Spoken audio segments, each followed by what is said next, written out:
Vamos direto ao plenário do STF. Senhoras ministras, senhores ministros, boa tarde aos advogados, a Sua Excelência, o Procurador-Geral da República, ao eminente ministro, advogado-geral da União, doutor Bruno, doutor Fernando César Cunha, que estão aqui no nosso plenário. Vamos dar início à abertura da 23ª sessão ordinária do plenário do Supremo Tribunal Federal, com a leitura da ata da sessão anterior. Ata da 24ª sessão extraordinária do plenário do Supremo Tribunal Federal, realizada por videoconferência em 19 de agosto de 2021. Presidência do senhor ministro Luiz Fux. Presentes à sessão os senhores ministros Gilmar Mendes, Ricardo Lewandowski, Carmen Lúcia, Dias Toffoli, Rosa Weber, Roberto Barroso, Edson Fachin, Alexandre de Moraes e Nunes Marques. Procurador-Geral da República, doutor Antônio Augusto Brandão de Aras, e Vice-Procurador-Geral da República, doutor Humberto Jaques de Medeiros. Abriu-se a sessão às 14h40, sendo lida e aprovada a ata da sessão anterior. Não havendo nenhuma observação, eu considero aprovada a ata da sessão anterior. Gostaria de esclarecer, em razão de várias manifestações que vieram ao meu conhecimento, que, a semelhança de outros feitos, o Supremo Tribunal Federal hoje tem, nos itens 1 e 2, dois processos muito importantes para o nosso país, razão pela qual nós vamos julgá-los, se não der para terminar na sessão de hoje, mas nós vamos julgá-los, o processo número 1, o processo número 2, nós vamos julgá-los até exaurir o julgamento dos dois para fazermos uma nova pauta. Então, esses processos são prioritários para hoje, para amanhã e para os dias subsequentes. E assim eu espero ter respondido, digamos assim, a carta que me foi endereçada pelo Observatório dos Direitos Humanos e do Meio Ambiente do Conselho Nacional de Justiça, firmada por todos os seus integrantes. Então, eu vou chamar a julgamento a ação direta de inconstitucionalidade 6696, procedente do Distrito Federal, o relator é o ministro Ricardo Lewandowski. O requerente é o Partido Socialismo e Liberdade, o PSOL, e o Partido dos Trabalhadores, e interessados, o Presidente da República e o Congresso Nacional. Esse processo diz respeito à autonomia do Banco Central e ele corresponde aos Objetivos de Desenvolvimento Sustentável de números 8 e 16, trabalho decente e crescimento econômico, e o Objetivo 16, paz, justiça em instituições eficazes. Devo esclarecer também que esse processo ele iniciou o seu julgamento no plenário virtual, ocasião em que o ministro Roberto Barroso pediu vista e apresentou o seu voto vista, oportunidade em que o ministro Dias Toffoli pediu destaque do processo. E, como é de sabença, realizado esse pedido de destaque por um colega, o processo vem a julgamento para ser totalmente reiniciado no plenário físico, de sorte que teremos relatório e sustentações. Nós temos sustentações pelas duas partes requerentes e pelos dois interessados, além da intervenção como custos legis do Procurador-Geral da República. Então, eu passo a palavra à Sua Excelência, o ministro Ricardo Lewandowski, para o relatório.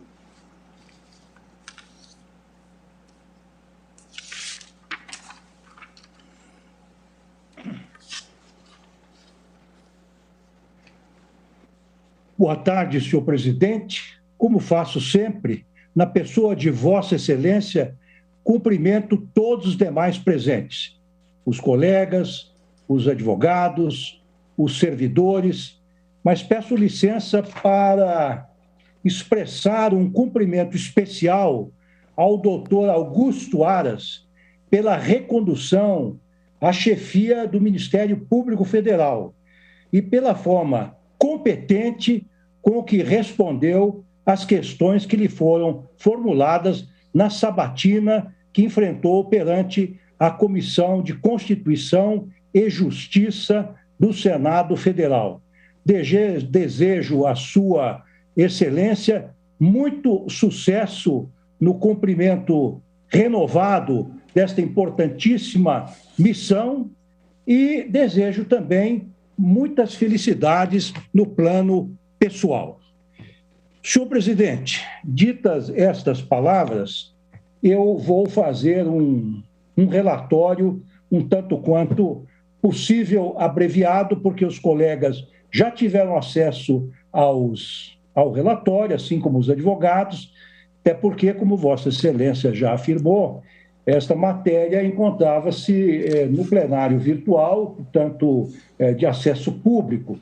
Então, digo o seguinte, presidente, trata-se de ação direta de inconstitucionalidade com pedido de medida cautelar ajuizada pelo Partido Socialismo e Liberdade, PSOL, e pelo Partido dos Trabalhadores contra o disposto na Lei Complementar 179 de 2021, que define, entre aspas, os objetivos do Banco Central do Brasil e dispõe sobre a sua autonomia e sobre a nomeação e exoneração de seus presidentes e diretores.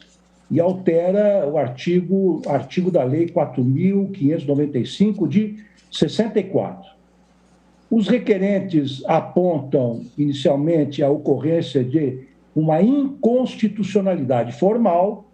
Eu peço vênia para dispensar-me de ler os argumentos nesse sentido, que transcrevo em meu relatório, a bem da brevidade do tempo. Destacam ainda que há, entre aspas, um agravante do rompimento da competência privativa do presidente da República.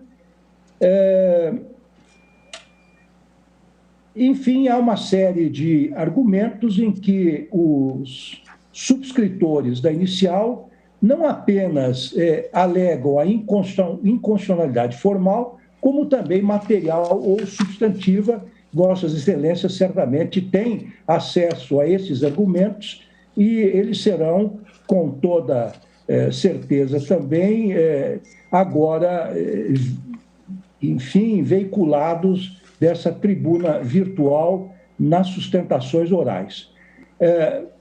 Digo que os autores requereram uma concessão de cautelar ad referendo plenário para suspender os efeitos da Lei Complementar 179 atacada até o final do julgamento da ação.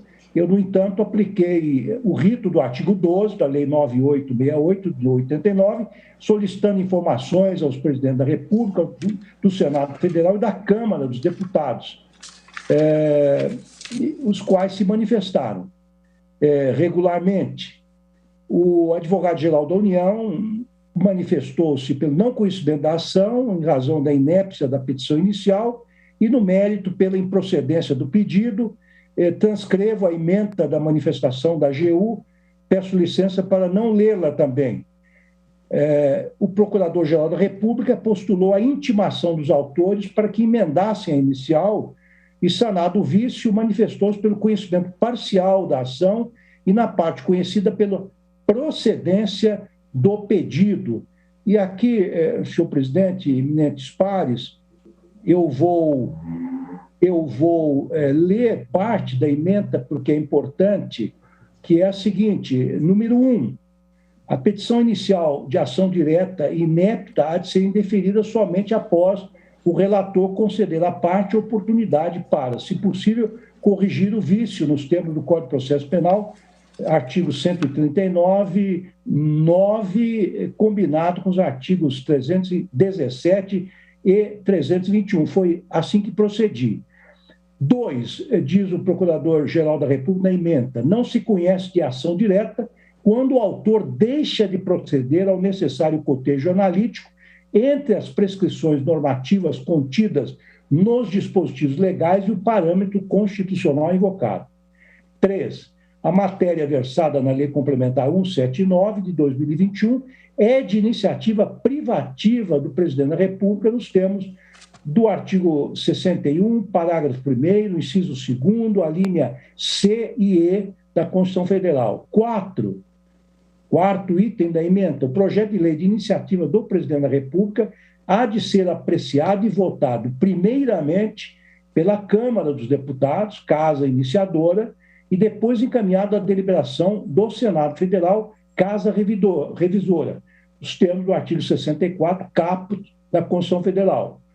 Item 5 da emenda: é formalmente inconstitucional lei complementar de iniciativa de senador da República que, a pretexto de dispor sobre o sistema financeiro nacional, os termos do artigo 192 da Carta Magna, discipline matéria sujeita à regulamentação por lei ordinária de iniciativa do Presidente da República, nos termos do artigo 61, parágrafo 1º, 2, C e E da Lei Maior, ainda que apensado a projeto de lei do chefe do Executivo, seja porque não obrigatoriamente iniciado na Câmara dos Deputados, seja porque não submetida à proposição do Executivo. Então, o Ministério Público ele opinou no sentido do conhecimento parcial da ação e na parte conhecida pela procedência do pedido, manifestando-se pela inconstitucionalidade formal nos termos que acabei de assinalar na emenda, enfim, lendo os trechos correspondentes da emenda. Posteriormente, os requerentes compareceram espontaneamente aos autos para sustentar que a petição inicial, sim, preenche os requisitos do artigo 319 do CPC. E aí traz uma série de alegações que transcrevo e farei menção a elas, ainda que brevemente, no meu voto. E esse, senhor presidente, é o meu relatório sucinto e o faço breve exatamente para cooperar com Vossa Excelência, com a Corte, já que Vossa Excelência anunciou no início que pretende esgotar, se possível, as duas ações pautadas, seja nesta ou nas sessões subsequentes à presente. Esse é o relatório, presidente. Muito obrigado, ministro Ricardo Lewandowski. Então, agora, eu passo a palavra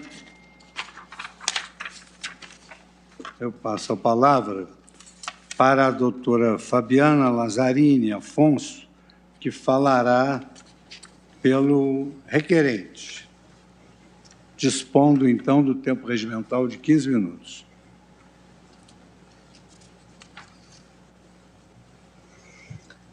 Boa tarde. Eminente relator, ministro Ricardo Lewandowski, excelentíssimas senhoras ministras e excelentíssimos senhores ministros, cumprimento também o ilustre representante do Ministério Público, os demais colegas advogados presentes e a todos os servidores desta casa.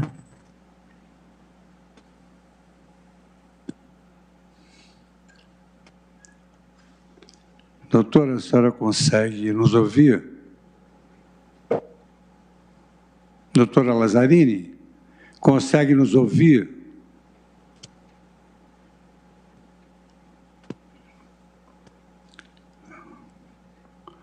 Eu preciso entrar em contato com a requerente, porque o senhor está... Vossas Excelências estão ouvindo a advogada? Não, né? Nem aqui no plenário e nem aí. Então, temos que avisá-la que ela não está sendo ouvida. Acho que ela pediu... Não foi ela que pediu para levantar a mão. Ela saiu e vai entrar de novo. Tem mais de um autor, presidente? Tem, dois requerentes. Eventualmente pode passar por... Ela pediu para esperar um minutinho. Não, se ela não conseguir logo. Ah, sim. Ela está entrando novamente. Está entrando novamente. Lá, Fabiana.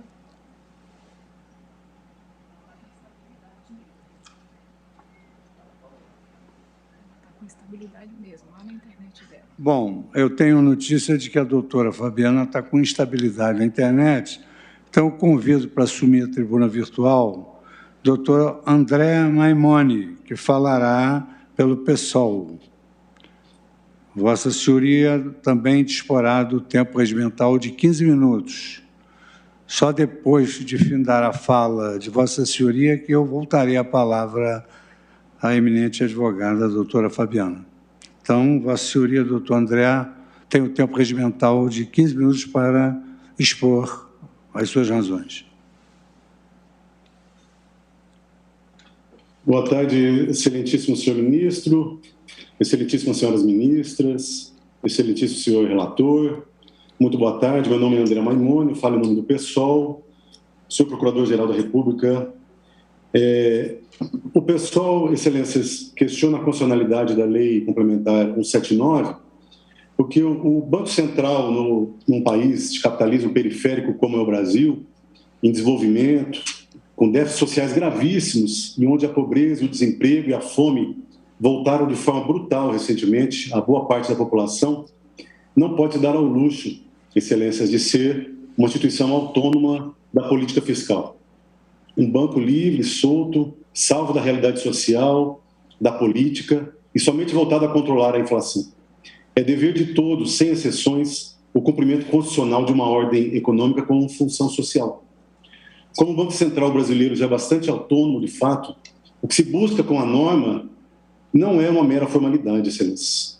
O desiderato foi o reestruturar a administração, de romper os mecanismos de controle, de transparência, de fiscalização, alterando a forma e os agentes da regulação monetária, e fixar que o Banco Central deverá controlar a inflação, independentemente de qualquer outra circunstância, de qualquer outro fato social, relegando princípios constitucionais, valores humanos ou qualquer outra conjunção ou situação política e social. Ao contrário da lei, a ordem econômica, como bem lembra o professor Comparato, deve ser compreendida em função do objetivo último, que é a de a realização da justiça social. Deste modo, no entender do PSOL, deve um Banco Central de um país em desenvolvimento necessariamente atuar conforme e atrelado às necessidades da sociedade como um todo. Deve estar vinculado à economia real. Como muitos economistas reconhecem, a política monetária é política de governo, a ser decidida juntamente com as outras políticas de governo. O Banco Central, portanto, não é um poder à parte e nem é capaz de se isolar de sua área de influência das outras áreas da economia. Emprego, crescimento e inflação são assuntos inerentes ao mercado financeiro, não sendo possível dissociá-los da atuação do Banco Central e da política social.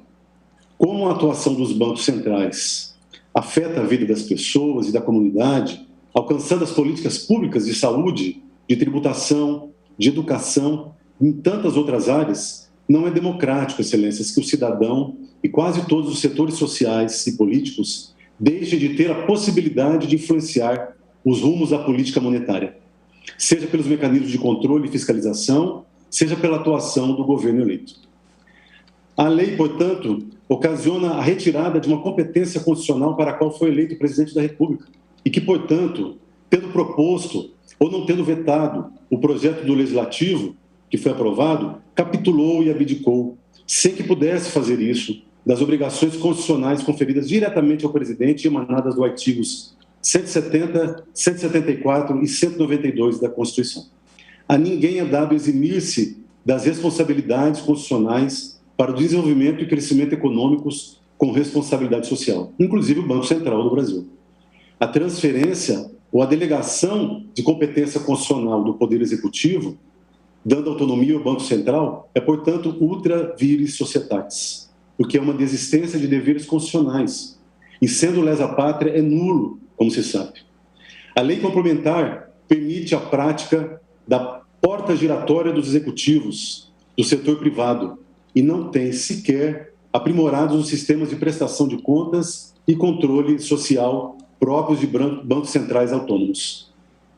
A lei complementar, portanto, ao outorgar as competências ao Banco Central e reorganizar a autarquia, ofende o artigo 170 da Constituição Federal, na medida em que, com os impactos e as consequências da autonomia definida e numa inversão da lógica constitucional, deixa de valorizar o trabalho humano, que passa a ser meta secundária, expressamente prevista na lei como meta secundária, e depende do controle de inflação, e afeta negativamente a livre iniciativa, especialmente dos pequenos empresários e trabalhadores, e deixa de primar pela meta constitucional de assegurar a todos uma existência digna conforme os ditames da justiça social e não conforme as metas de inflação somente.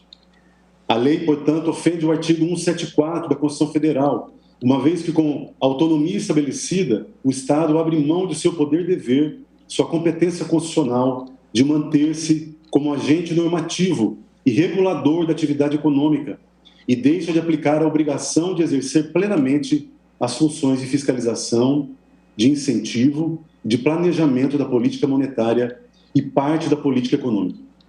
Passa ao setor regulado, e isso é grave, que de algum modo está privatizando ou privatizando a regulação, porque expresse definitivamente do Estado o poder de regular. Ofende, excelências, o artigo 192 da Constituição Federal, porque a autonomia definida na lei culmina na estruturação do sistema financeiro nacional em base primordial do interesse do mercado, visando exclusivamente as metas de inflação e menosprezando ou deixando de aplicar, como manda a Constituição, políticas econômicas e monetárias voltadas à coletividade como um todo e aos cidadãos em especial. Visa apenas metas inflacionárias, deixa de promover o desenvolvimento equilibrado do país e se distancia do dever de servir aos interesses da coletividade, passando a servir de modo expresso na lei e primordialmente ao mercado e aos interesses das instituições financeiras. É importante consignar que mesmo o Banco Central norte-americano estabelece como meta não só a meta inflacionária, o controle de preços, mas também o desenvolvimento econômico e o desenvolvimento daquele país. Por fim, a lei afeta o artigo 1º, inciso 2, 3 e 4 e parágrafo único, bem como os artigos 6º e 7º da Constituição Federal, na medida em que diminui, afetando a cláusula de não retrocesso, quando deveria ampliar aspectos relevantes da cidadania, de modo principal, a impossibilidade de participação no processo decisório, a degradação de valores do trabalho e o abalo negativo nos direitos sociais dos trabalhadores, com potencialidade real de piora na condição social do trabalhador e da dignidade do cidadão brasileiro. Por fim, excelências, importante dizer que a eventual alegação de inépcia da inicial, como o próprio relator consignou, foi corrigida pela parte autora, que esteve aos autos, levando argumentações, e boa parte dessas argumentações que se faz agora na tribuna são as constantes da petição inicial. Então, não se entende, em verdade, por que inépcia seria a petição inicial. Requer-se o Partido Socialismo e Liberdade e o Partido dos Trabalhadores o conhecimento de toda a ação e a declaração de inconstitucionalidade da Lei Complementar 179 de 2021. Muito obrigado, excelência. Muito obrigado, doutor André Maimone. Agora, já conectada conosco, eu passo a palavra para que possa dar início à sustentação oral à doutora Fabiana Lazzarini. Obrigada, excelência. Peço desculpas pelo imprevisto, mas são as questões da modernidade, né? Bom, começo cumprimentando o excelentíssimo senhor presidente, ministro Luiz Fux, o eminente relator, ministro Ricardo Lewandowski, excelentíssimas senhoras ministras e excelentíssimos senhores ministros. Cumprimento também o ilustre representante do Ministério Público, os demais colegas advogados presentes e a todos desta casa. Representando o Partido dos Trabalhadores, eu respeitosamente me dirijo a este Supremo Tribunal Federal para ressaltar a importância do tema sobre o qual se derrama a presente ação direta de inconstitucionalidade. A observância e o respeito ao devido processo legislativo se materializam no cumprimento das normas esculpidas na Constituição Federal de 1988. Na situação que trazemos a lume, para apreciação desta Corte, houve uma violação aos preceitos constitucionais que versam sobre a iniciativa legislativa para deflagrar, a iniciativa legislativa para a proposição de projeto que disponha sobre servidores públicos da União e sobre a criação e a extinção de ministérios e órgãos da administração pública. Nos termos dispostos na Constituição, a competência para deflagrar o processo legislativo de que tratam as matérias referidas é privativa do Presidente da República. A Lei Complementar número 179, de 24 de fevereiro de 2021, que é o objeto, é a norma impugnada na apresentação de inconstitucionalidade, ela trata de temas afetos à organização administrativa, na medida em que define os objetivos do Banco Central e dispõe sobre a sua autonomia e sobre a nomeação e a exoneração de seu presidente e de seus diretores. O Banco Central do Brasil, juntamente com o Conselho Monetário Nacional, com o Banco do Brasil, com o Banco Nacional de Desenvolvimento Econômico e com as demais instituições financeiras, públicas e privadas, compõem o que se denomina de Sistema Financeiro Nacional. A Lei Complementar 179, ela não muda a forma como essas instituições atuam ou se relacionam, mas ela altera substancialmente o modo pelo qual os membros da estrutura diretiva, especificamente do Banco Central, são escolhidos, o tempo de seus mandatos e as possibilidades de sua exoneração. Desta forma, na sua essência, a lei dispõe sobre servidores públicos da União e não sobre o Sistema Financeiro Nacional. A referida lei teve origem em um projeto de lei complementar, que é o PLP 19 de 2019, cuja autoria não foi do presidente da República, como determina a Constituição Federal, mas sim de um senador. No dia marcado para a deliberação em plenário do PLP 19, a ele foi apensado um projeto de iniciativa legislativa do Poder Executivo, o PLP número 112. Só que o texto que foi apreciado no plenário da Câmara dos Deputados foi o do PLP iniciado no Senado Federal. Tanto assim que, como não houve qualquer modificação na redação do projeto apreciado, ele seguiu diretamente para a sanção presidencial. Se o projeto que tivesse sido apreciado fosse o de origem do Poder Executivo, pelas regras constitucionais, a tramitação desse PLP teria sido iniciada pela Câmara dos Deputados e depois seguiria para o Senado Federal para atuar como casa revisora, o que não foi o ocorrido. O próprio parecer do relator da matéria da sessão plenária na Câmara dos Deputados indicou o voto pela rejeição do PLP do Executivo e pela aprovação do PLP oriundo do Senado Federal. A questão que se coloca, excelências, é se a apensação do PLP do Poder Executivo seria suficiente para sanar o vício de iniciativa. Quer nos parecer que não. E este, inclusive, é o entendimento da própria Comissão de Constituição, Justiça e Cidadania da Câmara dos Deputados, que em duas ocasiões distintas foi instada a se manifestar sobre essa questão e posicionou-se no sentido de que a apensação de projeto de lei de iniciativa do Poder Executivo a projeto de lei de iniciativa parlamentar não seria suficiente para convalidar o vício formal de iniciativa nos casos em que a matéria tratada fosse de iniciativa privativa do presidente da República. Vejam, excelências, essa menção as decisões da CCJC, ela apenas visa corroborar o nosso ponto de vista de não convalidação, mas não significa, em hipótese alguma, que estejamos tratando aqui de matéria interna corporis.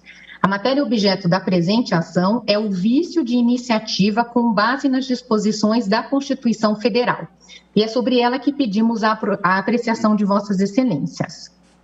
Por fim, caberia indagar se a sanção presidencial seria capaz de convalidar o vício de iniciativa. Casa tem sua jurisprudência formada no sentido negativo, ou seja, de não convalidação. Por todo exposto, excelências, reforçamos nosso entendimento quanto à inconstitucionalidade formal, por vício de iniciativa não sanável, da Lei Complementar número 179, e pedimos a apreciação de Vossas Excelências no sentido do provimento da ação. Muito obrigada. Muito obrigada, doutora Fabiana Lazzarini, que falou pelo Partido dos Trabalhadores. Agora, concedo a palavra a Sua Excelência o Ministro Bruno Bianco Leal, advogado-geral da União, que também disporá do tempo regimental de 15 minutos. Obrigado. Excelentíssimo senhor ministro-presidente, excelentíssimo senhor ministro-relator, excelentíssimas senhoras ministras, excelentíssimos senhores ministros, excelentíssimo senhor Procurador-Geral da República, nobres advogados, demais presentes, colegas, muito boa tarde. A presente ação direta sob julgamento suscita a inconstitucionalidade de dispositivos da recente Lei Complementar número 179, de 24 de fevereiro de 2021, sancionada pelo senhor Presidente da República e decretada pelo Congresso Nacional como relevante marco normativo para a sustentabilidade em longo prazo da economia brasileira, definindo objetivos do Banco Central do Brasil e dispondo sobre sua autonomia, sob nomeação e exoneração de seu presidente e de seus diretores.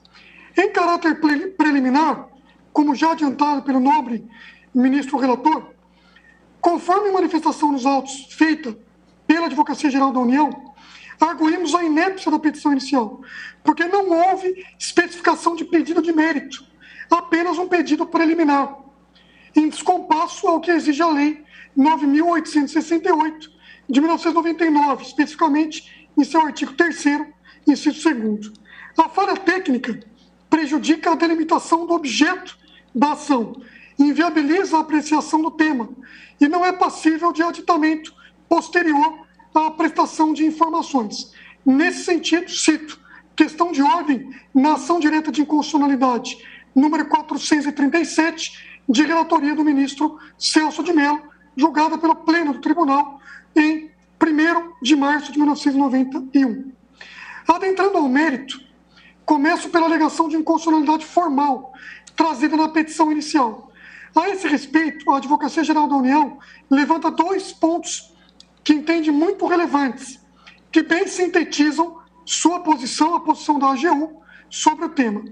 Por primeiro, a lei não ofende a competência privativa do senhor Presidente da República para iniciar o processo legislativo, porque não trata de provimento e extinção de cargos públicos, estabilidade ou a aposentadoria de servidores da União. A lei também não dispõe sobre a alteração da estrutura da administração pública federal. Veja-se que a lei não modifica o regime jurídico dos servidores do Banco Central do Brasil, que continuam regidos pela Lei 8.112, de 1990, e Lei 9.650, de 98. Nem tampouco cria ou extingue ministério ou órgão da administração pública federal. Neste particular, é relevante rememorar que a iniciativa reservada deve ser interpretada de maneira restritiva. Ela implica uma limitação ao poder de instauração do processo legislativo constitucional e, portanto, deve derivar de comando expresso da Constituição Federal, comando inequívoco. No presente caso, do contrário, trata-se de inequívoca situação em que qualquer membro do Congresso Nacional poderia deflagrar o processo legislativo, não havendo que se adotar uma interpretação extensiva a respeito da iniciativa legislativa do senhor Presidente da República.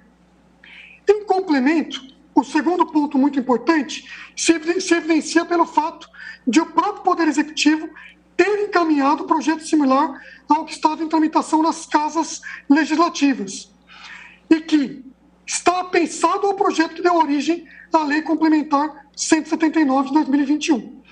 Por provocação do ofício da Casa Civil da Presidência da República, de número 77, acompanhado de mensagem presidencial, houve a autuação do projeto de lei PLP 112 de 2019, cuja tramitação foi justamente apensada ao PLP 19 de 2019, finalmente aprovado e que deu ensejo à respectiva lei complementar.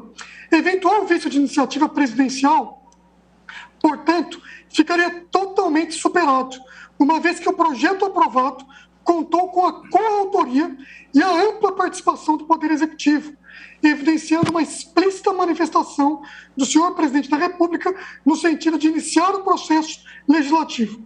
Em reforço, há disposição no regimento interno da Câmara dos Deputados, segundo a qual, em caso de tramitação conjunta, se um dos projetos já houver sido aprovado pelo Senado Federal, este encabeçará a lista, tendo prioridade sobre os projetos que tramitam na Câmara.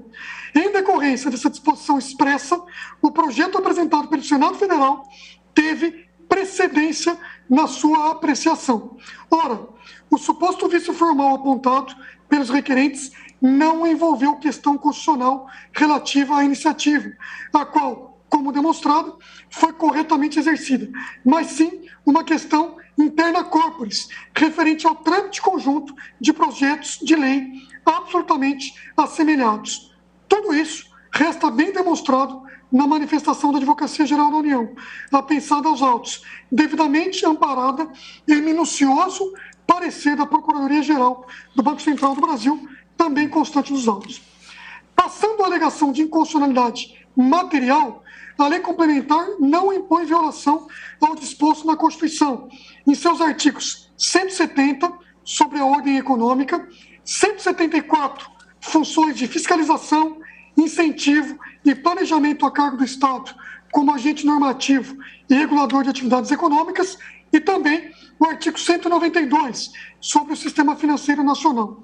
No caso, a edição da respectiva lei complementar é necessária, adequada e proporcional para implementar as diretrizes constitucionais, não implicando qualquer violação ao previsto pelo legislador constituinte. Os temas de autonomia do Banco Central, a definição de seus objetivos e a fixação de mandatos para seus dirigentes não foram disciplinados na Constituição Federal.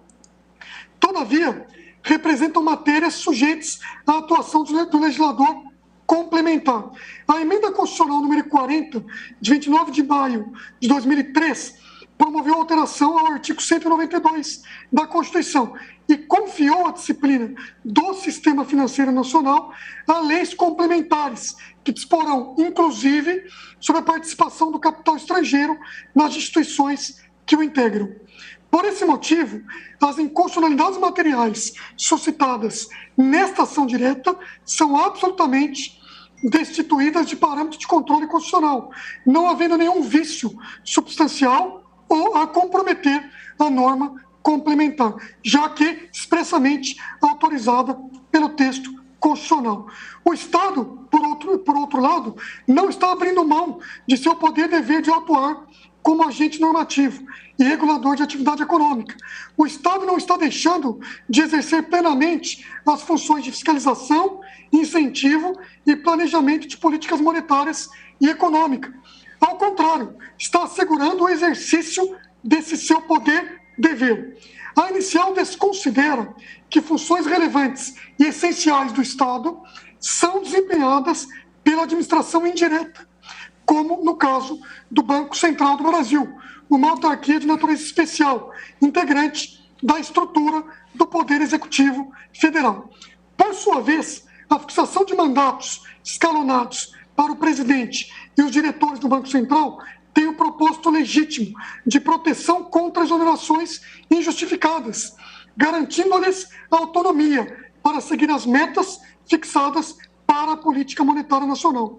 Estas medidas dissociam a política monetária de um ciclo político eleitoral, eliminando eventuais interferências que poderiam ser prejudiciais para a manutenção da estabilidade monetária e financeira. Vale notar que a autonomia do Banco Central traz ganhos significativos para a credibilidade internacional das instituições nacionais, já que a comunidade internacional reconhece como um aperfeiçoamento institucional significativo do país, o que repercute, inclusive, na redução de custos associados ao combate à inflação.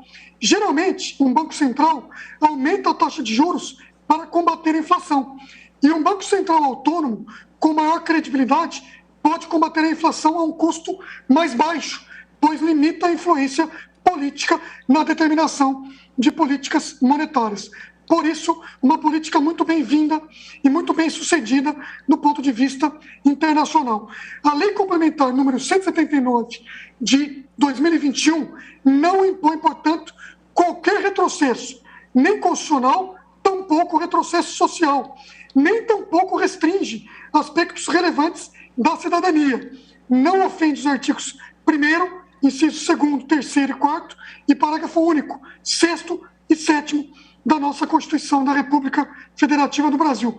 Mas, ao contrário, as inovações legislativas concretizam os ditames constitucionais, apontados como parâmetros, representando o avanço para o fortalecimento da estrutura do sistema financeiro nacional em benefício de toda a nossa sociedade. A autonomia concedida ao Banco Central é uma opção política legítima e constitucionalmente válida. Não afeta negativamente a livre iniciativa, nem tampouco legitima a ilação da petição inicial de que a instituição passaria a se pautar pelas metas de inflação, deixando de assegurar a todos uma existência digna. Uma política monetária voltada para o controle da inflação e para a estabilidade financeira do país revela-se um caminho adequado e eficiente para garantir a livre iniciativa, a valorização do trabalho humano. A lei complementar também designa o fomento ao pleno emprego como objetivo do Banco Central, medida que é ligada aos direitos sociais e conecta os princípios que regem a ordem econômica para que se assegure existência digna a todos os brasileiros. Estudo técnico anexado à manifestação da AGU demonstra que a evidência internacional é de ganhos com a autonomia do Banco Central. A autonomia não impede a coordenação entre políticas monetária e fiscal, a exemplo do Banco Central dos Estados Unidos da América. No Brasil, o controle monetário nacional, composto por autoridades fiscais e monetárias, contribui diretamente para a interação entre o Ministério da Economia e o Banco Central, agora independente. A autonomia não significa estar imune a mecanismos de fiscalização e controle de atividades. Muito pelo contrário. Tanto que a lei complementar prevê a apresentação de balanços, resultados e demonstrações financeiras. Garante que os sistemas utilizados pela autarquia, sejam integrados com os sistemas estruturantes da administração pública federal. Conforme o artigo 11 da questionada lei, o presidente do Banco Central deverá apresentar ao Senado Federal, em audição pública, no primeiro e no segundo semestres de cada ano, relatórios de inflação e relatório de estabilidade financeira, explicando todas as decisões tomadas no semestre anterior. Além das medidas trazidas pela própria lei impugnada, que conferem alto grau de transparência e mecanismos eficazes de prestação de contas, o Banco Central do Brasil continua integrado à estrutura do Poder Executivo Federal e submetido ao controle interno da Controladoria Geral da União e ao controle externo do Tribunal de Contas da União. Portanto, ante todo exposto, agradecendo a atenção de Vossas Excelências, a Advocacia Geral da União manifesta-se preliminarmente pelo não conhecimento da presente ação direta, em razão da inépcia já apontada, e no mérito, pela improcedência do pedido, tendo em vista a plena compatibilidade entre a Lei Complementar 179 de 2021 e o texto constitucional. Muito obrigado a todos. Muito obrigado, doutor Bruno Bianco Leal, que falou pela Advocacia Geral da União. Convido agora a assumir a tribuna virtual e, dispondo do tempo regimental de 15 minutos, doutor Fernando César Cunha, que falará pelo Congresso Nacional. Excelentíssimo senhor ministro-presidente, excelentíssimas senhoras ministras, excelentíssimos senhores ministros, excelentíssimo senhor procurador-geral da República, senhoras e senhores que acompanham a presente sessão, muito boa tarde. Como destacado no relatório do eminente ministro Ricardo Lewandowski, e também nas sustentações orais dos ilustres advogados que me antecederam, a presente ação direta de inconstitucionalidade discute a inconstitucionalidade da Lei Complementar número 179 de 2021. Tenho a honra de comparecer à tribuna dessa Grande Corte para falar em nome do Congresso Nacional e, assim, contribuir para o julgamento da presente ação, especialmente em razão da apontada inconstitucionalidade formal. Preliminarmente, pugna-se pelo não conhecimento da ADI na forma proposta pela manifestação da Procuradoria-Geral da República no que toca à alegação de inconstitucionalidade material por ausência de indicação dos dispositivos constitucionais tidos por violados, que não constou da petição inicial. Quanto à alegada inconstitucionalidade formal, gostaria de destacar 2 pontos. Primeiramente, assim como destacou Sua Excelência o ministro advogado-geral da União, a matéria objeto da Lei Complementar 179 de 2021, na visão do Congresso Nacional, não é de iniciativa privativa do Presidente da República.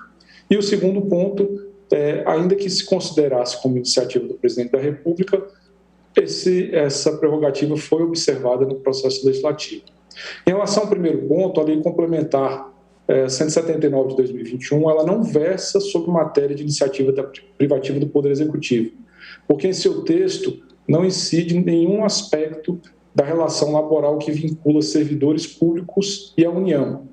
Trata, sim, da regulação setorial do sistema financeiro nacional, que é o ponto central da discussão do projeto, cuja disciplina, por meio da lei complementar, é assegurada ao Congresso Nacional expressamente pelo artigo 192 da Constituição Federal, que peço a licença a Vossas Excelências para mencionar.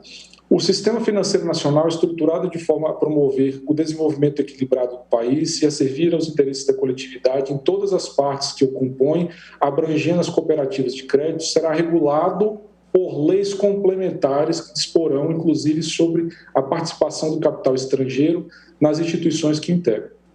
Portanto, a Lei Complementar 179 de 2021 ela tem um objetivo focado, que é delinear um modelo institucional de regulação do sistema financeiro nacional. É um modelo que é pautado pela ideia de autonomia do Banco Central, o que passa inevitavelmente pela formulação de um ambiente diretivo próprio, que reúna condições para o desempenho adequado e das elevadas funções afetas à regulação financeira nacional. Aliás, é justamente por isso que a investidura dos diretores do Banco Central do Brasil exige a aprovação do Senado Federal, o mandamento constitucional da linha D do inciso 3 do artigo 52 da Constituição, a evidenciar que não se trata de um simples cargo ou função administrativa da estrutura do Poder Executivo, mas sim de uma missão elevada, constitucional, voltada a tutelar um bem jurídico constitucionalmente relevante para o país, que é o sistema financeiro nacional. Exatamente por isso, a matéria disciplinada na lei complementar não se amolda à relação administrativo-laboral que se refere à linha C do inciso 2 do artigo 61 da Constituição Federal, especialmente porque tal relação, no caso do Banco Central, é disciplinada pelas leis 8.112 de 1990 e pela lei 9.650 de 1998, diplomas que não foram alterados pela lei ora impugnada. Para apreciação da presente controvérsia, também é importante ter em consideração que as hipóteses de iniciativa privativa do Presidente da República se sujeitam à interpretação restritiva, conforme elucida o julgamento dessa egrégia corte na DI 724 da relatoria do ministro Celso de Mello. Assim, data máxima vênia, o intérprete constitucional não pode ir além das literalidades das alíneas A e C dos incisos 2 do artigo 61 da Constituição Federal, que trata, em essência, da criação de cargos, funções e empregos públicos e do regime jurídico dos servidores públicos da União, a envolver, provavelmente, em seus cargos, estabilidade e aposentadoria. Não é, portanto, do funcionamento interno da máquina administrativa que trata a lei impugnada, mas sim da perspectiva regulatória de um setor de base constitucional que ultrapassa as esferas administrativas do Estado para se fazer presente em toda a vida nacional. Daí porque o Senado Federal, enquanto instância parlamentar de caráter representativo, é constitucionalmente instado a atuar na formação do corpo diretivo do Banco Central, cabendo-lhe, inclusive, em seu regimento interno, disciplinar o processo de investidura dessas autoridades. Ressalte-se também que há exemplos recentes de leis que tratam da governança de autarquias especiais, justamente por se entender que se trata de aspecto central para a própria política regulatória setorial, e sem que tenha havido indicação de matéria iniciativa privativa do Presidente da República. Foi o que ocorreu em relação à Lei 13.848 de 2019, conhecida como Lei das Agências Reguladoras, de iniciativa do senador Eunício Oliveira. Em sentido semelhante também, nós temos as regras de governança escritas na Lei 13.303, que é a lei das estatais, que foram também examinadas por essa egrégia corte na DI 5.624. Essas, então, são as razões pelas quais não há que se falar em vício de iniciativa do diploma impugnado, porque foi editado com fundamento no artigo 48, incisos 13 e 14, e também no artigo 192, aqui mencionado. Ainda que essa egrégia corte entenda pela necessidade de observância da iniciativa do presidente da República, cabe registrar que, neste caso concreto dessa lei impugnada, o processo legislativo resultou de um diploma que foi permeado e decisivamente determinado pela iniciativa do Poder Executivo e também preservou todas as instituições, as prerrogativas institucionais pertinentes. O PLP 112 de 2019, como destacado pelo advogado-geral da União, foi apresentado pelo Poder Executivo e, por isso mesmo, encaminhado à Câmara dos Deputados nos termos do artigo 64. Lá ele foi apensado ao PLP 19 de 2019, que já havia sido aprovado ao Senado. E tais proposições têm uma identidade material, seja no objetivo fundamental do Banco Central, no arranjo das atribuições do Conselho Monetário Nacional e do Banco Central, a composição da diretoria colegiada, os requisitos de investidura, regra de recondução, os termos iniciais de mandatos dos diretores, as hipóteses de exoneração, caracterização do Banco Central como autarquia de natureza especial, a transformação do cargo de presidente do Banco Central de ministro para natureza especial, entre outros aspectos.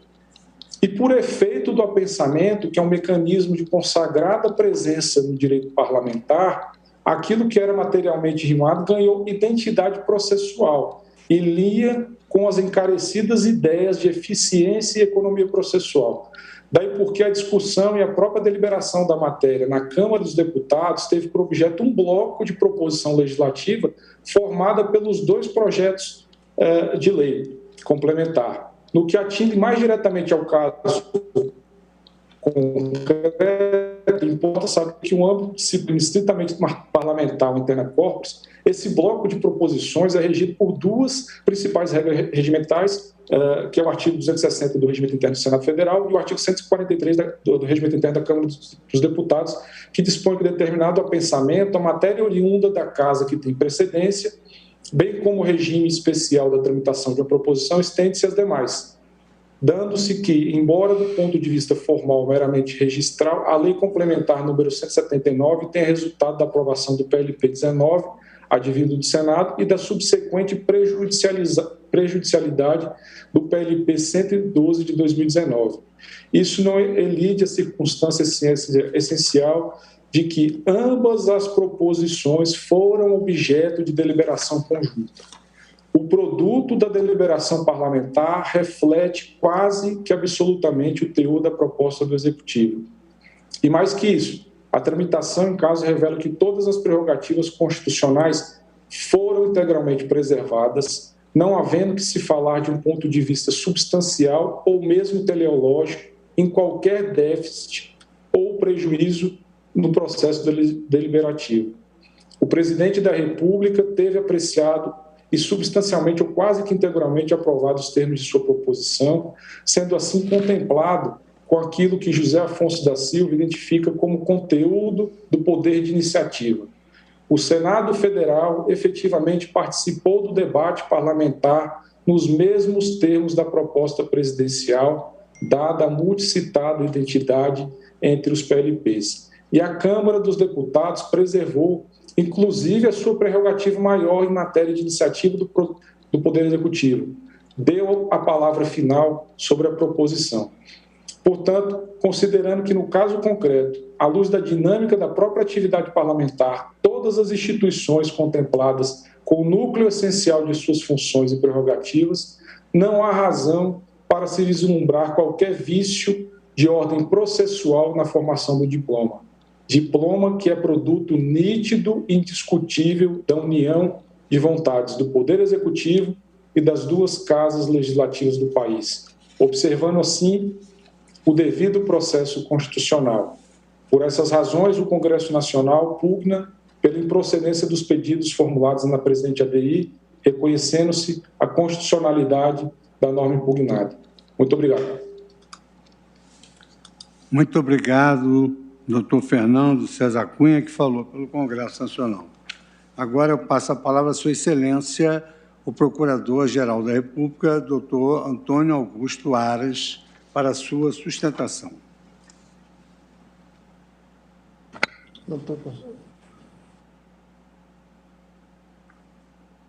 Excelentíssimo senhor presidente do Supremo Tribunal Federal, ministro Luiz Fux. Excelentíssima senhora ministra Rosa Weber, vice-presidente, senhora ministra Carmen Lúcia, excelentíssimos senhores ministros, excelentíssimo senhor ministro Ricardo Lewandowski, relator, a quem agradeço pelas gentis palavras, senhores advogados e advogadas, servidoras e servidores. A ação direta de inconstitucionalidade em julgamento impugna a Lei Complementar número 179 de 2021, que define os objetivos do Banco Central do Brasil e dispõe sobre sua autonomia e sobre a nomeação e exoneração do seu presidente e de seus diretores. Alega-se, inicialmente, a existência de vício formal subjetivo, ao argumento de que o projeto de lei de iniciativa parlamentar disporia sobre matéria de iniciativa reservada pela Constituição ao presidente da República.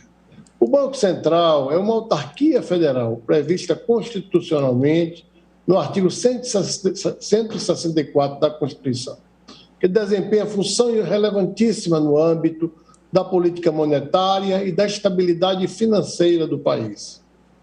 O conteúdo da lei impugnada denota que a espécie normativa interfere em aspectos importantes do Banco Central do Brasil. Logo no primeiro dispositivo, define o objetivo fundamental da autarquia federal. Em seguida, atribui ao banco o dever de conduzir a política monetária necessária para o cumprimento das metas estabelecidas pelo Conselho Monetário Nacional. Adiante, dispõe sobre a composição da diretoria, estabelecendo o tempo de mandato dos membros. Mais além, transforma o cargo de ministro de Estado presidente do Banco Central do Brasil em cargo de natureza especial de presidente do Banco Central do Brasil e estabelece vedações ao presidente e aos diretores dessa mesma instituição. O Banco Central integra a estrutura do Poder Executivo Federal. Os temas disciplinados na lei, efetivamente, são de iniciativa legislativa privativa do presidente da República. Dentre outros aspectos, como destaquei, a lei trata de requisitos para provimento dos cargos, hipóteses de exoneração, vedações do exercício da função pública, modificação de status de ministro do presidente da autarquia. A iniciativa privativa do chefe do Poder Executivo, prevista no artigo 61 da Constituição, é uma materialização do princípio maior consagrado no artigo da Constituição, que versa sobre a independência e harmonia entre os poderes. Desse modo, e de modo a preservar a independência e a harmonia entre os poderes, quando a matéria objeto de um projeto de lei interferir em aspectos funcionais desse mesmo poder.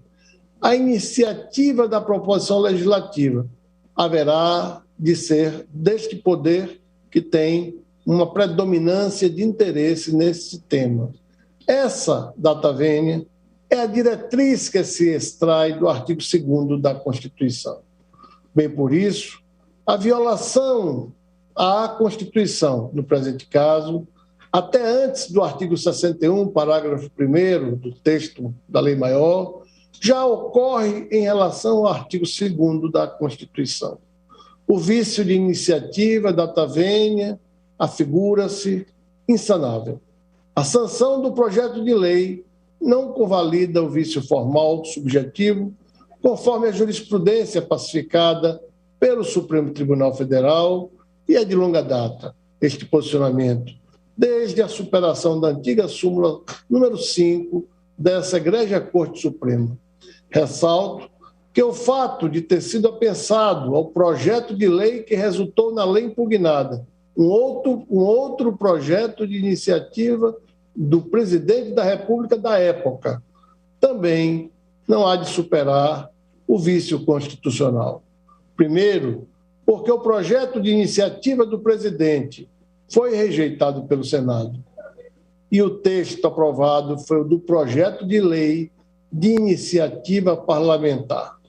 Segundo, porque ainda que tivesse ocorrido a aprovação, o projeto teria que ser remetido à Câmara dos Deputados para deliberação, conforme prescreve o artigo 64 da Lei Maior. Assim, houvesse o acolhimento do projeto de iniciativa do presidente, seria possível cogitar a superação do vício de iniciativa, mas incidiria o vício formal objetivo, resultante da violação ao artigo 64 da Constituição. Sob qualquer ótica, data venha, a lei impugnada padece de inconstitucionalidade formal, ou, lembrando a doutrina de Kelsen, inconstitucionalidade nomodinâmica, o que é suficiente para atingir a integralidade do ato normativo. Nesse aspecto, o Procurador-Geral se manifesta pela inconstitucionalidade formal da lei complementar, mas não adentrou o mérito, porque, nas questões de fundo suscitadas, respeita a autonomia dos poderes legislativo, do particular, que disciplinou a matéria e deliberou sobre o tema. Dessa forma, a preocupação do Procurador-Geral da República, neste momento, se dirige quanto ao aspecto formal, não porque este processo foi iniciado sob a égide de uma lei proposta pela então presidente da República, ou porque seja de interesse do atual presidente, mas para a autoridade das normas constitucionais que estabelecem nas normas de competência constitucional um sistema de contenção que merece nossa preocupação, especialmente quando estas normas se dirigem a garantir competência constitucional e, além disso, garantir que o sistema econômico e financeiro funcionem de forma eficiente e, acima de tudo, segura. Segurança jurídica é o que promove a circulação de riqueza, todos nós sabemos. É com segurança jurídica que nós vamos atrair investimentos. E é com segurança jurídica que a renovação da vontade do legislador, que no Congresso aprovou esse projeto de lei complementar, virou a lei complementar virou a lei 179 de 2021, poderá ser sanado o vício formal sem maiores dificuldades. Por fim, o Procurador-Geral da República, nessa oportunidade, manifesta-se pela procedência do pedido para fins de declaração da inconstitucionalidade formal e integral da Lei Complementar 179 de 2021, por vício formal. Muito obrigado, senhor presidente, senhoras ministras, senhores ministros.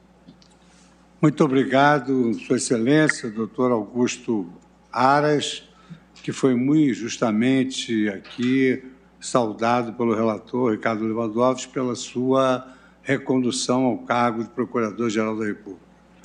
Eu agora passo a palavra a Sua Excelência, o ministro Ricardo Lewandowski, para o voto. Renovo os cumprimentos a todos, senhor presidente, em especial a Vossa Excelência. Meu voto já é público, de certa maneira, porque foi veiculado, num primeiro momento, em sede virtual, no nosso plenário virtual, e, portanto, ele é de conhecimento geral. E eu, inclusive, tive o cuidado de encaminhar, antes da sessão, aos meus eminentes pares, para que pudessem ter um conhecimento mais verticalizado daquilo que eu pretendo agora, de forma um pouco mais minudente, apresentar a apreciação deste douto colegiado que, enfim, representa em sua integralidade o Supremo Tribunal Federal. Senhor presidente, como eu acabo de dizer, na medida em que meu voto foi tornado público, todos sabem que eu me manifestei apenas no que tange à inconstitucionalidade formal. Eu examinei apenas o vício de iniciativa, porque entendi que o vício de inconstitucionalidade material não havia sido adequadamente formulado na inicial ou nas iniciais apresentadas pelos autores. Não obstante isso, senhor presidente, dada a importância do tema, eu me permito fazer, antes da leitura de meu voto, que será abreviada, algumas considerações de ordem muito geral, que já tive oportunidade de fazer em sede acadêmica, pelo menos parcialmente. Já refleti sobre alguns temas que agora vou, submeter à apreciação daqueles que nos ouvem. Então, começo dizendo, senhor presidente, que a discussão sobre a autonomia do Banco Central, como se sabe, não é nem política, nem ideologicamente neutra, e tem suscitado debates acirrados no Brasil e no mundo. Em linhas muito gerais, insisto nessa expressão, em linhas muito gerais, duas correntes de pensamento econômico se contrapõem no tocante a essa questão da autonomia do Banco Central, representados, de um lado, pelos monetaristas e, de outro, pelos estruturalistas, em especial em nosso país. E aqui, repito, em linhas muito gerais, é claro, são correntes que eu designei, que são tanto quanto arbitrariamente como monetaristas e estruturalistas, mas são aquelas que se degladiam historicamente em nosso país, desde algum tempo, como eu demonstrarei. O tradicional entrechoque entre essas duas correntes foi substancialmente atenuado com a generalização da ideologia neoliberal, ocorrida a partir da queda do Muro de Berlim na primavera de 1989, quando se acelerou o processo de globalização. O acadêmico e estadunidense Francis Fukuyama, em um livro de grande repercussão à época, intitulado End of History and the Last Man, numa espécie de uma paródia do conhecido vaticínio do filósofo alemão Georg Hegel, inclusive chegou a preconizar o fim da história, como diz o próprio título do livro, diante da derrocada da União Soviética, tida por ele, Francis Fukuyama, como o último baluarte da ideologia antiliberal. Para Francis Fukuyama, tinha chegado o fim da história. Aliás, depois ele se retratou deste posicionamento. Ocorre, porém, que o ideário neoliberal acabou sofrendo um forte abalo com o advento da crise financeira internacional de 2008, a maior desde o craque da Bolsa de Nova York de 1929, cujos efeitos todos os sentimos, cujos efeitos se fazem, repercutem até os dias de hoje. Esta crise de 2008, teve origem no chamado subprime dos bancos americanos, ou seja, empréstimos bancários baseados em hipotecas supervalorizadas, gerando uma bolha de crédito que, ao arrebentar, levou de roldão todo o sistema financeiro internacional. Após a queda do tradicional banco americano Lehman Brothers, em poucos dias, outras grandes instituições financeiras do mundo também quebraram num verdadeiro efeito dominó. Essa crise acabou colocando em xeque a credibilidade dos bancos centrais autônomos, sobretudo aqueles instituídos nos países economicamente desenvolvidos, que foram acusados de não terem antecipado o problema, deixando assim de implementar a tempo e modo os remédios adequados para combatê-lo. Tal discussão, que agora volta à tona com toda a ênfase nos meios políticos e acadêmicos, dominou o debate econômico dos anos que se seguiram à Segunda Guerra Mundial, tornando-se particularmente acirrada no período da Guerra Fria, colocando em campos opostos exatamente os monetaristas e os estruturalistas, como assim o denominam. Muitos aqui que viveram essa época, inclusive no ambiente acadêmico, lembram muito bem de quão acirrada era essa discussão. A principal corrente, o principal expoente da corrente monetarista é o acadêmico Milton Friedman, da Universidade de Chicago, Prêmio Nobel da Economia de 1976, cujo pensamento pode ser sinteticamente resumido numa famosa frase sua, entre aspas: a inflação é sempre, em todo lugar, um fenômeno monetário. Por isso, os seus adeptos, os adeptos da escola friedmaniana, os monetaristas, de modo geral, entendem que é possível manter a estabilidade da economia recorrendo apenas a medidas monetárias e cambiais de curto prazo, baseadas essas medidas nas forças espontâneas do mercado, com vistas a controlar o volume da moeda e de outros meios de pagamento, mediante a elevação ou redução da taxa de juros, bem como através do aumento ou diminuição dos depósitos compulsórios que os bancos privados são obrigados a manter nos bancos centrais. Com essas medidas, propõe-se os monetaristas a estabelecer o patamar da dívida pública, cujos títulos se encontram majoritariamente em mãos de particulares, fixar a meta da inflação futura e determinar o nível geral de preços. As ideias de Friedman estão associadas à teoria neoclássica da formação de preços e ao liberalismo econômico, constituindo uma defesa intransigente do livre mercado, caracterizado pela rejeição de qualquer regulamentação da economia, favorecendo um laissez-faire praticamente absoluto. Quando essas ideias surgiram, representaram uma espécie de contraponto ao keynesianismo, que ainda dominava o pensamento econômico do pós-guerra.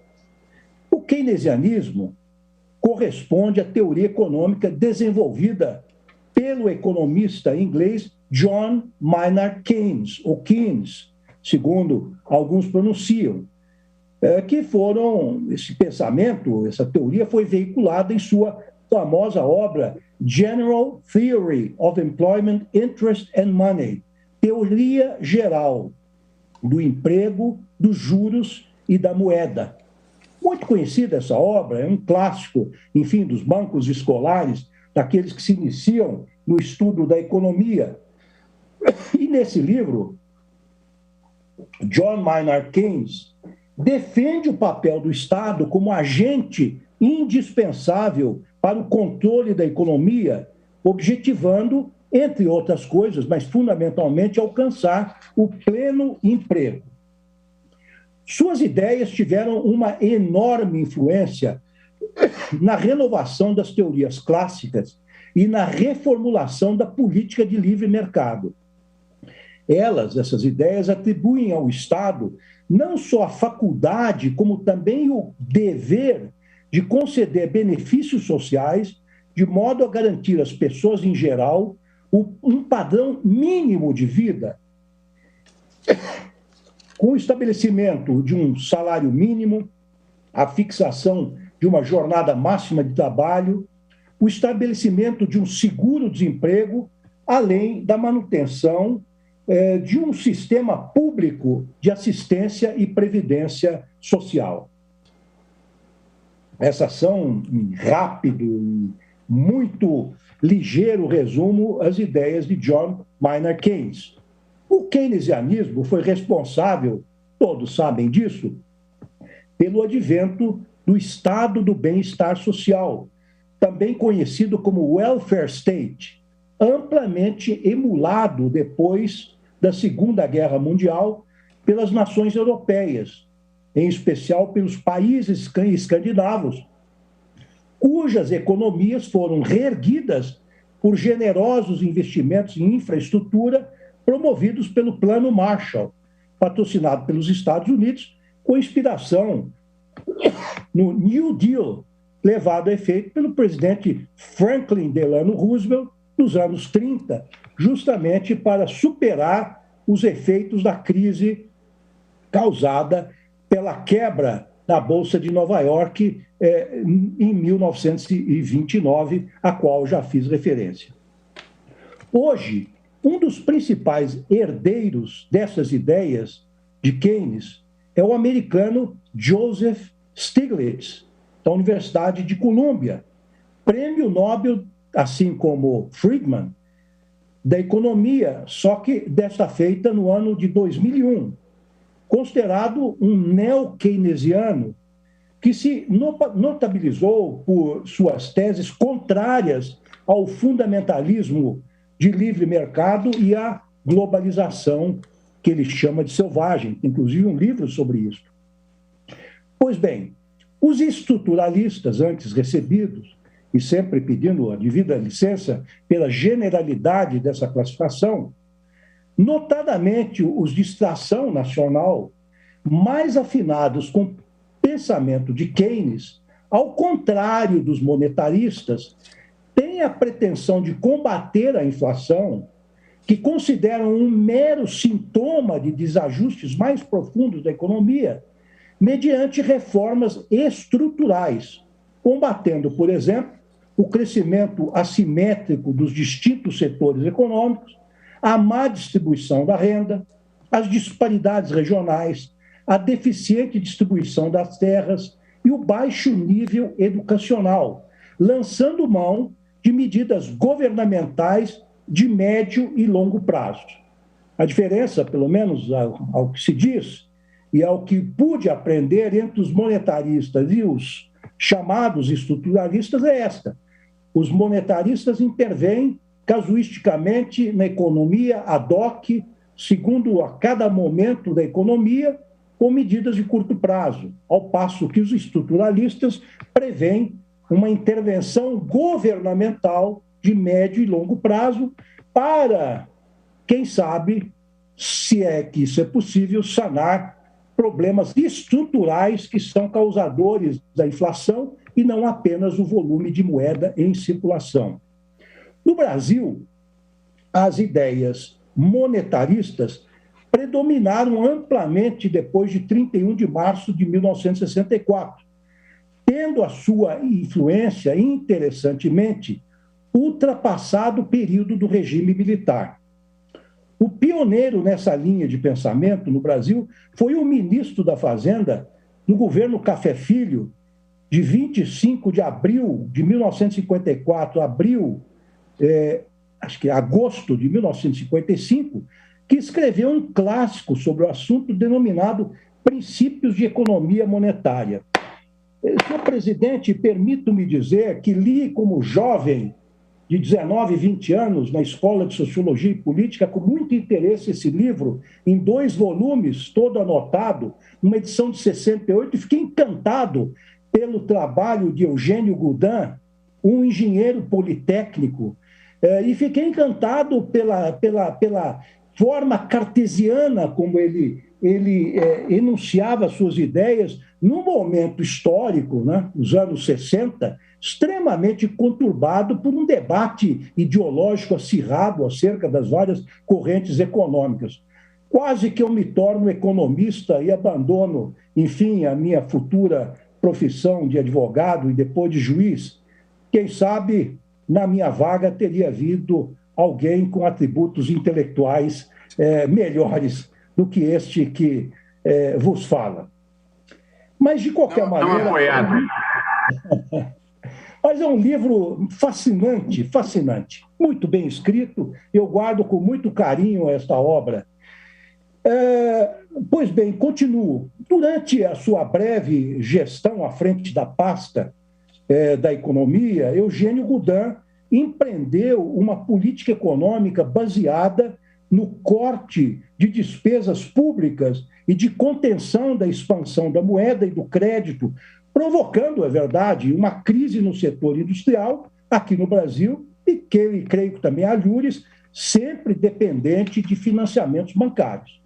E o mais importante, para aquilo que nos interessa mais de perto, ele foi também responsável, pela criação da Superintendência da Moeda e do Crédito, antiga SUMOC. Creio que muitos lembram desta superintendência, que foi antecessora do Banco Central do Brasil, criado em 1964. Mais tarde, bem mais tarde, depois do governo Café Filho e da gestão de Eugênio Goudin, durante o governo de João Goulart, prevaleceram as teses estruturalistas, mescladas com teorias dependentistas, as quais identificavam, grosso modo, uma relação de dependência dos países denominados periféricos, econômica e socialmente subdesenvolvidos, para os chamados países centrais, mais desenvolvidos nesse aspecto.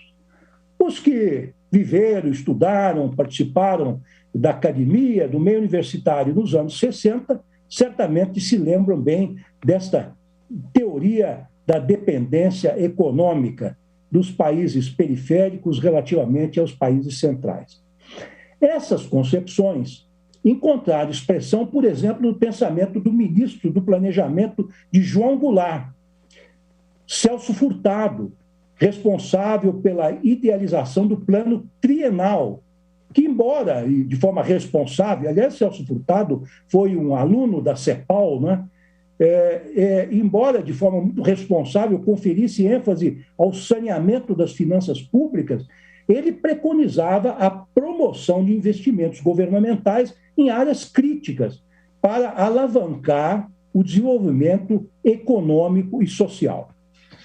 Já termino estas minhas considerações iniciais, senhor presidente, para dizer que, curiosamente, os jornais e revistas americanas especializadas, ainda a última edição da revista Economist, que assino, estão dando muito espaço nos últimos dias para a grande expectativa gerada pela proximidade do término do mandato de Jerome Powell à frente do Federal Board of Reserve dos Estados Unidos, que é o equivalente ao nosso Banco Central, e foi indicado pelo presidente Donald Trump, a quem coube a difícil tarefa de conduzir a economia do país durante a crise econômica gerada pela pandemia da Covid-19.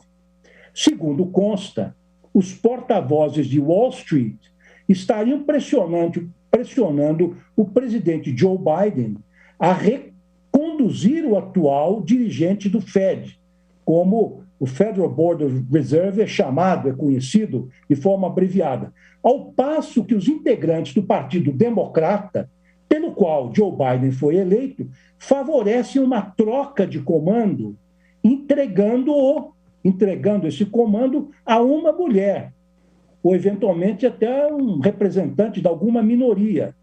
Mas no que tange à mulher, as preferências recaem sobre a brilhante economista Lael Brainard, que também integra o Banco Central, que daria maior ênfase à regulação dos bancos, especialmente para evitar bolhas de ativos financeiros, daria maior ênfase também à desigualdade de renda e, um tema importante para os democratas, a mudança climática, que evidentemente exige investimentos e, eventualmente, até renúncias de receitas.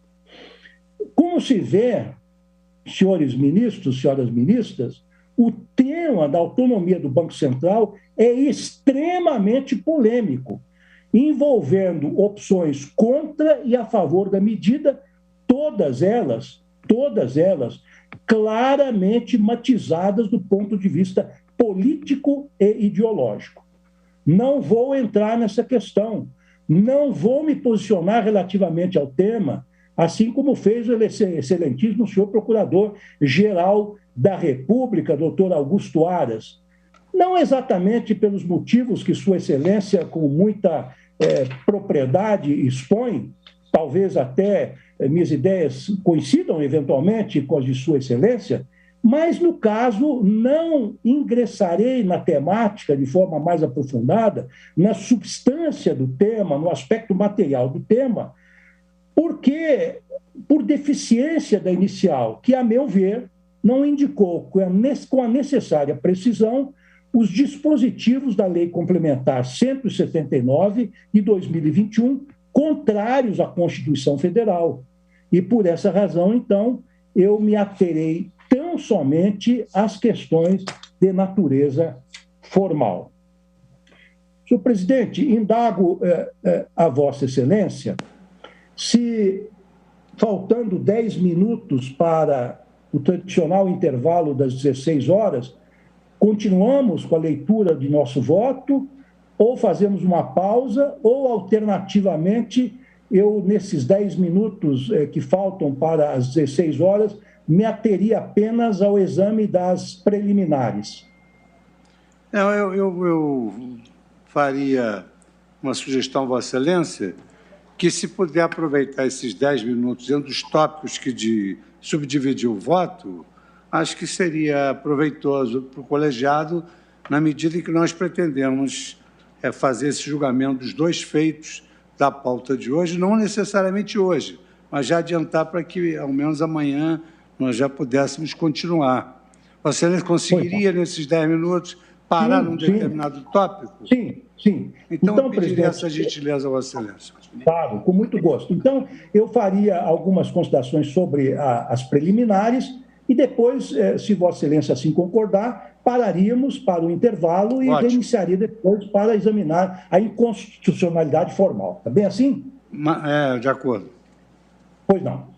Então, senhor presidente, eminentes pares, inicialmente analiso as questões preliminares levantadas pelo advogado-geral da União e pelo procurador-geral da República nos documentos eletrônicos 40 e 46, respectivamente.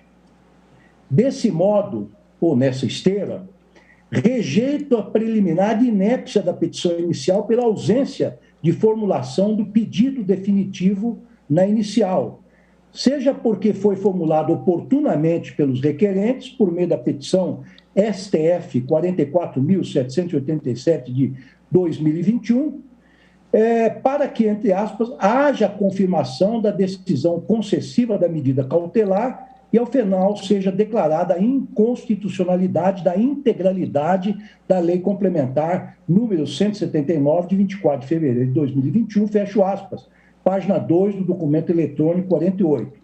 Seja porque da leitura integral da manifestação é possível inferir o pedido, sobretudo tomando por base o requerimento cautelar, no sentido de que, entre aspas, se devesse suspender os efeitos da lei complementar até final julgamento da ação, página 35 da inicial.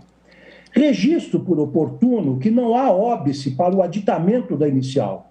Tal procedimento já foi placitado por esta Suprema Corte nos autos da ADI 3.434, medida cautelar do Piauí de relatoria do ministro Joaquim Barbosa, inclusive após a inclusão do feito em pauta, em situação em que ocorreram alterações no texto normativo questionado.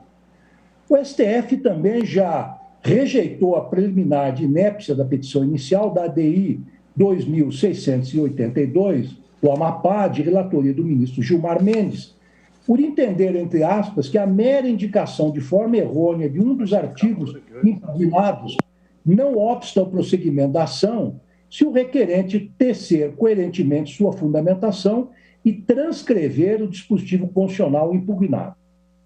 Ainda prosseguindo, senhor presidente, no julgamento da ADI 4.261 de Roraima, de relatoria do ministro Aires Brito, decidiu-se pelo conhecimento integral da ação direta de inconstitucionalidade, entre aspas, se, da leitura do inteiro teor da petição inicial, se infere que o pedido contém manifesto erro material quanto à indicação da norma impugnada. Não obstante, entendo que prosseguem as alegações do advogado-geral da União e do Procurador-Geral da República quanto à ausência de indicação pelos requerentes dos dispositivos legais violadores da Constituição Federal. Isto porque, a teor do artigo 3º, inciso 1º da Lei 9.868 de 1998, a petição inicial indicará, entre aspas, o dispositivo da lei ou do ato normativo impugnado e os fundamentos jurídicos do pedido em relação a cada uma das impugnações. Por isso, ao inquinarem como maculado o ato normativo por inteiro, entendo que os requerentes não se desincumbiram do ônus de indicar os dispositivos ou os blocos de artigos conexos do texto normativo atacado em conflito com o texto constitucional, deixando de fundamentar, como lhes competia, a ocorrência desse suposto vício material, não é? Nesse tema, não se admite a apresentação de simples alegações genéricas, como ocorreu na espécie, pois estas não têm o condão de afastar a presunção de constitucionalidade de que gozam as leis e os atos normativos em geral. Este é o entendimento assente nesta Suprema Corte. Trago, então, um excerto da decisão monocrática na ADI 514 do Piauí, relatada pelo ministro Celso de Mello, nos seguintes termos, entre aspas: não se conhece da ação direta sempre que a impugnação nela veiculada revelar-se destituída de fundamentação jurídica ou desprovida de motivação idônea e adequada. Em sede de fiscalização normativa abstrata, não se admite impugnação meramente genérica de inconstitucionalidade, tanto quanto não se permite que a alegação de contrariedade ao texto constitucional se apoie em argumentos superficiais ou em fundamentação insuficiente. Em hipótese análoga a estes autos, o ministro Eros Grau não conheceu do pedido formulado na ADI 2561 de Minas Gerais por inépcia da inicial sobre os seguintes fundamentos. Entre aspas, da leitura e análise da petição inicial, e aí, senhor presidente, me permita um pouco alongar, mas serei breve, os fundamentos a partir dos quais não conheço a petição, naquilo que diz respeito à alegação de vício material, porque é assim que farei e rejeitarei esta alegação e me aterei, como anunciei, apenas ao vício formal. Por isso é que eu quero fundamentar na jurisprudência da Corte e agora, então, como disse, trazendo a colação uma manifestação do ministro Eros Grau na ADI 2561 de Minas Gerais. E diz o seguinte, entre aspas: da leitura e análise da petição inicial, observa-se que o requerente não demonstra quais preceitos dos textos normativos estariam em confronto com a Constituição do Brasil, nem os analisa de forma correlacionada com os artigos constitucionais supostamente violados. Necessário lembrar que a Lei 9868, de 99, preconiza que a peça inaugural das ações diretas indicará o dispositivo da lei ou do ato normativo atacado e os fundamentos jurídicos do pedido em relação a cada uma das impugnações. Por não observar essa determinação legal, o requerente deixa de obedecer à técnica imprescindível ao conhecimento da ação. A inicial não se reveste das formalidades a ela inerentes, enseja a declaração de inépcia da peça por faltar-lhe os requisitos essenciais. No caso específico, dizia o ministro Eros Grau, já estou fechando as aspas, a exordial não foi elaborada segundo as regras e o estilo constantes em lei própria destinada a disciplinar o processo e julgamento das ações diretas de inconstitucionalidade. Trago a colação e me dispenso de ler, porque já estamos alcançando as 16h. Trago a colação uma decisão semelhante, ocorrida assim, num passado muito próximo, aqui do plenário, de 25 de 8 de 2020, e também faço menção a outras decisões do ministro Alexandre Moraes e da ministra Carmen Lúcia no mesmo sentido, ou seja, por falta de explicitação dos dispositivos constitucionais afrontados pelo texto normativo atacado. Mesmo quando os requerentes, continuo eu agora, comparecendo espontaneamente aos autos, depois de alertados pelas manifestações do advogado-geral da União e do procurador-geral da República, ainda assim deixaram de apresentar os argumentos específicos a evidenciar eventual conflito dos dispositivos da Lei Complementar 179 de 2021 com a Carta Política. E aí insistem, e trago aqui, transcrevo, um argumento, a meu ver, genérico, mas Vossas Excelências têm esse argumento em mãos, no voto que eu então, distribuí antecipadamente, e continuo dizendo que, tendo em conta este cenário, na linha do que defendido pelo Procurador-Geral da República, entendo que a presente ação só pode ser conhecida em parte, ou seja, apenas quanto à alegação de inconstitucionalidade formal da lei questionada, considerando, entre aspas, que é desnecessária a articulação na inicial do vício de cada uma das disposições da lei impugnada, quando a inconstitucionalidade suscitada tem por escopo o reconhecimento de vício formal de toda a lei.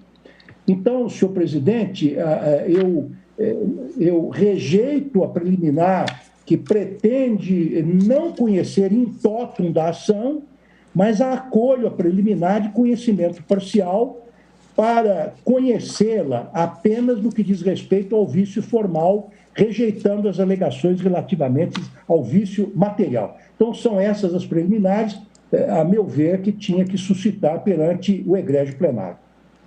Então, de acordo com o que Vossa Excelência solicitou e a presidência deferiu, nós vamos suspender a sessão, aí, posteriormente, Vossa Excelência manterá as suas digressões e, ao final, anunciará o resultado que Vossa Excelência propõe. Então, suspendo a sessão pelo tempo regimental de 30 minutos.